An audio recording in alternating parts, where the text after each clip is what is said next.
téléspectateurs, je suis votre serviteur d'Afrique Vision Nouvelle. Aujourd'hui à New York, où nous recevons sur notre plateau Madame le commissaire de la commission électorale de la Côte d'Ivoire, ici à New York. À cet effet, nous allons lui demander quelques questions. Madame, vous êtes à New York après Washington avec une feuille de route. Pouvez-vous nous donner quelques aperçus de votre mission? Merci monsieur de nous accorder cette interview. Effectivement, je suis Marguerite Yoli-Bikone, commissaire central, superviseur des élections aux États-Unis. Et ma feuille de route, comme vous le savez, c'est l'actualité. Nous aurons les élections les élections présidentielles cette année au 31 octobre 2020 en Côte d'Ivoire. Et comme le prescrit donc le code électoral, les Ivoiriens de la diaspora sont autorisés à prendre part à ces élections du président de la République à condition d'être inscrits sur la liste électorale et d'être inscrits dans une représentation diplomatique. Alors c'est à cet effet que la commission électorale de Côte d'Ivoire a arrêté 18 pays dans lesquels nous devons installer donc les commissions locales. Et donc c'est à ce titre que je suis arrivée ici depuis 3 jours pour faire l'installation donc de la commission électorale locale à Washington, où se trouve l'ambassade de Côte d'Ivoire, et former cette commission locale. Les commissaires sont au nombre de 7, et ensuite procéder à l'élection des membres du bureau qui sont au nombre de 3.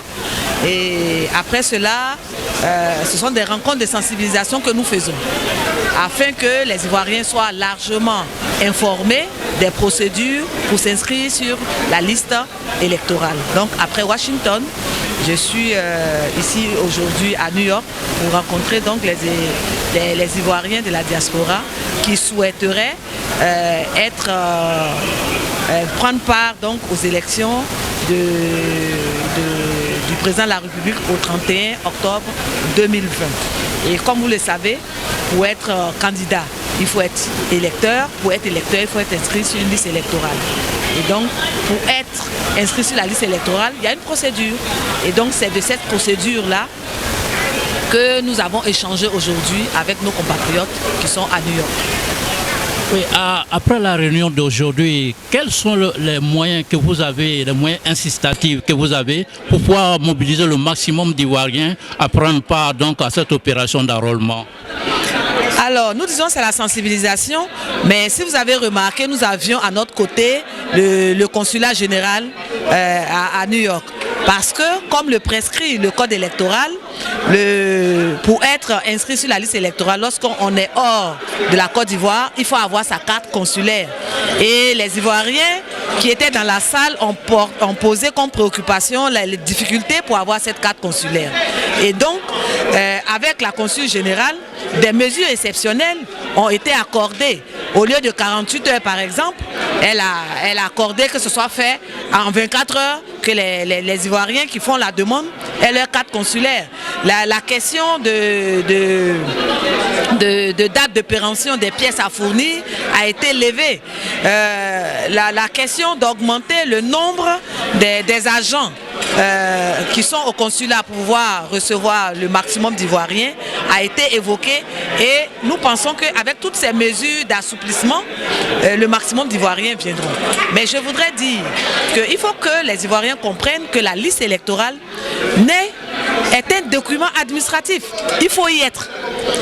Ça n'a rien à voir avec le vote. Il faut s'inscrire sur la liste électorale. Parce que, comme je l'ai dit tantôt, pour être candidat, il faut être électeur. Pour être électeur, il faut être sur la liste électorale. Mais il n'y a pas seulement que l'élection du président de la République. Il y a l'élection des députés, il y a l'élection des sénateurs, etc. Mais c'est une condition capitale. Et donc, au moment où vous voudrez être candidat, on ne va pas ouvrir l'enrôlement pour vous. Et donc, j'exhorte les Ivoiriens, je pense qu'ils l'ont compris, que c'est la pierre angulaire pour être candidat, pour participer aux élections. Il faut être sur la liste électorale. Et je pense que le message a été entendu par rapport à tout ce que nous avons dit. Et nous continuons la sensibilisation sur le site de l'ambassade, sur le site du consulat, afin que le maximum d'Ivoiriens puissent s'inscrire. Alors, je voudrais rappeler les dates de l'enrôlement qui sont, sauf avis contraire pour le moment, c'est du 18 avril au 2 mai en Côte d'Ivoire et du 25 avril au 2 mai à l'étranger. Et aussi, il faut avoir 18 ans révolus. Donc, tous ceux qui sont nés avant le 2 mai 2002 peuvent s'inscrire sur la liste électorale. Après avoir écouté donc la préoccupation des Ivoiriens lors de cette réunion, avez-vous pris toute la mesure de votre mission? Oui, je me suis rendu compte qu'il y a de l'engouement autour des élections. C'est vrai qu'il y a des années passées où il n'y avait pas beaucoup d'inscrits et tout ça, mais là, à voir la salle qui était pleine, on voit qu'il y a de l'engouement et les Ivoiriens sont vraiment soucieux de participer de manière paisible à ces élections-là, parce que tout le monde a évoqué la crise passée et tout le monde a évoqué le fait qu'il ne voudrait pas qu'il y ait une autre crise. La preuve qu'il y a eu des questions sur la commission électorale, est-ce que c'est consensuel, etc. Mais je pense que nous avons pris conscience, Ivoiriens, quand je dis nous, je parle de nous les Ivoiriens, que c'est vrai, on peut tomber, mais c'est pas le fait de tomber, il ne faut pas rester par terre, il faut pouvoir se relever. Et là, nous sommes d'accord, ensemble, nous avons fait... nous sommes entendus en tout cas pour que les choses se passent au mieux. Et je pense que la mission était nécessaire parce que les Ivoiriens ont envie de parler et ils sont loin du pays et ils ont envie de participer aux activités du pays. Et c'est l'occasion que le contribuable ivoirien leur a donnée et je crois qu'ils ne l'ont pas boudé. Et nous avons bon espoir que les élections futures vont se passer de manière paisible. Voilà. Vous avez mis en place une équipe pour vous accompagner dans l'opération d'enrôlement. Et il se trouve que, ça c'est sur toutes les lèvres, il se trouve que l'opposition est faiblement représentée. Et que pensez-vous de cela? L'opposition n'est pas faiblement représentée. La commission électorale locale comporte 7 membres. 3 membres de l'opposition, 3 membres du pouvoir et un représentant de l'administration. Dans le bureau, il y a 3 membres. Un membre de l'opposition, un membre du parti au pouvoir et un membre de l'administration. Donc, si vous convenez avec moi que les 3 entités sont représentées et au niveau de la commission sur les 7 membres et au niveau du bureau. Donc, je ne vois pas en quoi l'opposition est faiblement représentée. Bon, quand on parle d'opposition, est-ce que tout le monde peut être dans la commission électorale? Il y a 150 partis politiques environ en Côte d'Ivoire. Les 150 partis politiques ne peuvent pas être dans la commission électorale. Il n'y a que 15 membres qui sont au niveau central et 7 membres au niveau local. Là, au dernier conseil des ministres, le nombre est passé à 16. Mais convenez avec moi que 16 et 153 partis politiques, tout le monde ne peut pas y être. Il faut faire confiance. Il faut faire confiance aux personnes qu'on désigne pour faire un travail. Il faut faire confiance à l'indépendance de ces personnes-là. Parce que nous prêtons serment en venant à la commission électorale. Nous prêtons serment et le serment, ce n'est rien, ce n'est pas rien. Et donc, dans les années passées, nous avons vu que même en n'étant pas à la commission électorale, il y a des candidats indépendants qui ont gagné les élections. Donc ça veut dire que le travail doit se faire sur le terrain avec les électeurs et être dans les bureaux de vote comme représentants. Parce que la loi ivoirienne donne le droit à tout candidat d'être représenté dans le bureau de vote. La commission électorale n'est pas dans les bureaux de vote. Et donc, vraiment, je pense que c'est un mauvais procès qu'on fait à la commission électorale.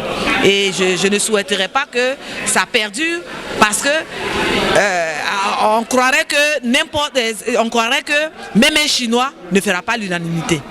Un choix, c'est un choix. Il fallait 15 personnes, 15 personnalités sur plus de 20 millions de vivants en Côte d'Ivoire. Forcément, tout le monde ne peut pas s'y retrouver. Mais faisons confiance, laissons-nous travailler, laissez cette commission qui vient d'être mise en place travailler et vous allez juger au résultat. Et nous pensons que, avec cette ouverture que nous faisons, nous travaillons dans toute transparence et nous pensons que les choses vont bien se passer. Vous avez formulé un constat sur les élections de 2010 et les élections de 2015 où on voit une réduction des votants. À quoi vous expliquez donc cette réduction? C'est dans la diaspora. On a constaté, selon les statistiques, qu'en 2010, par exemple, il y avait 900 inscrits à Washington et en 2015, il y a eu 108 qui étaient inscrits. Bon, ça c'est le constat que nous faisons. Maintenant, quelles sont les raisons? Bon, les Ivoiriens, moi je pense, hein, je me hasarde à dire peut-être qu'ils ont déménagé, ils ont changé d'état, ils sont rentrés en Côte d'Ivoire. J'ose croire qu'ils se sont trouvés, ils ont retrouvé qu'ils sont rentrés en Côte d'Ivoire. Mais c'est pour ceux qui sont là. Par rapport à ce que j'ai entendu dans la salle, qu'il y a plus de 100 millions d'Ivoiriens aux États-Unis. Mais nous les exhortons à participer à la vie du pays. Et donc, par rapport à cela, cette baisse n'était que circonstancielle. Et donc, avec l'engouement de ces élections-là, nous pensons qu'au soir de l'enrôlement, la liste électorale sera plus densifiée au niveau des États-Unis. Et c'est ça notre souhait. C'est ça notre souhait.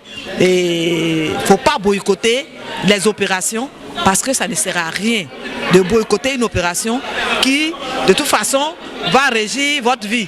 Que vous participez, que vous ne participez pas, celui qui est élu gouverne tout le monde. Il est pour tout le monde. Donc, ne laissez pas quelqu'un choisir à votre place. C'est le message que je leur passe. Il ne faut pas laisser quelqu'un choisir, surtout quand on vous donne le droit de le faire. Il faut se saisir de ce droit. Il y a des gens qui n'ont pas le pouvoir de voter. N'ont pas le droit de voter. Il y a des pays où, par exemple, les femmes ne votent pas. Donc, en Côte d'Ivoire, c'est ouvert à tout le monde. Donc, je ne comprends pas pourquoi quelqu'un dirait non, je ne vais pas participer. Inscrivez-vous sur la liste électorale, l'appétit vient en mangeant et vous allez voir que les choses vont bien se passer. Faites confiance à la commission électorale, nous travaillons, nous sommes des professionnels. Un dernier message pour les Ivoiriens afin qu'ils sortent massivement pour s'enrôler. Mes chers compatriotes, Ivoiriens et Ivoiriennes, je vous exhorte à vous inscrire sur la liste électorale. La liste électorale n'est qu'un document administratif et c'est un droit que la loi ivoirienne, la Constitution, vous donne de vous inscrire sur cette liste-là. Parce que vous devrez choisir, c'est à partir de cette liste qu'on choisit les gouvernants. Si vous voulez vraiment participer et que vous aimez votre pays, voilà l'occasion rêvée de vous inscrire massivement, de sortir massivement, surtout que les conditions d'obtention de la carte consulaire ont été assouplies par le consulat général. Donc il n'y a pas de raison, je vous exhorte à le faire dans la sérénité, dans la paix, pour que les Ivoiriens y gagnent, pour que la Côte d'Ivoire évolue et qu'elle soit plus prospère. Vraiment, merci de sortir massivement et que le Seigneur gouverne tout le monde, que le Seigneur bénisse tout le monde et que cela se passe dans la sérénité. Je vous remercie, madame. Merci à vous.